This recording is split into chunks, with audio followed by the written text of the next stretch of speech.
நண்பர்களே, நான் எங்கள் ஊர் பஸ் ஸ்டாண்டில் பஸ் ஏறுறதுக்காக நின்று வெயிட் பண்ணிட்டு இருந்தேன். அப்போ ஒரு 30 வயசு இருக்கும் ஒரு மனிதர் வந்து எல்லாருக்கிட்டையுமே வந்து ஒரு ரூ. 20 பஸ்ஸுக்கு காசு போகுதுங்க. ஊருக்கு போகணும் ரூ. 20 கொடுங்கன்னு கேட்டுட்டே இருந்தாரு. ஒரு 10 பேர்ட்ட கேட்டுருப்பாருங்க. யாருமே தரல. மாறாக அவர்கிட்ட என்ன குடிக்கிறதுக்கு காசு குறையுதா? கட்டிங் போட காசு குறையுதா? அப்படின்னு எல்லாமே அவர திட்டிட்டு இருந்தாங்க.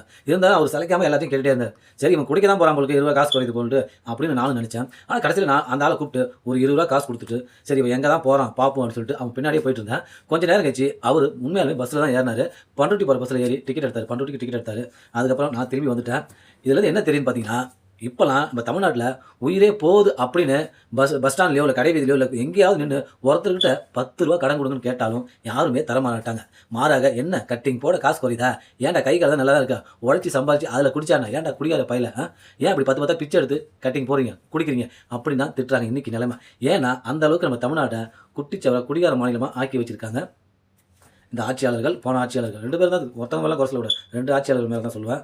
அதாவது ஒரு 10 வருஷத்துக்கு முன்னாடிலாம் ஒரு 20 வருஷத்துக்கு முன்னாடிலாம் பஸ் ஸ்டாண்ட்ல எங்கேயாவது இடத்துல நின்னுட்டு, "ஏங்க பசிக்குதுங்க, ஏங்க பஸ்ஸுக்கு போணுங்க, ஒரு ரூ. 10 காசு குடுங்கன்னா" ரூ. 20 குடுப்பாங்க. அப்படி இருந்த தமிழ்நாடு, இன்னைக்கு உயிரே போகுது ரூ. 10 குடுன்னு யார்ட்டயா கேட்டு பாருங்க, பஸ் ஸ்டாண்ட்ல நின்னுட்டு தரமாட்டாங்க. "என்னடா குடிக்க காசு குறையுதா?" அப்படிங்கிற பதில் தான் வரும் எல்லார்ட்டயும்.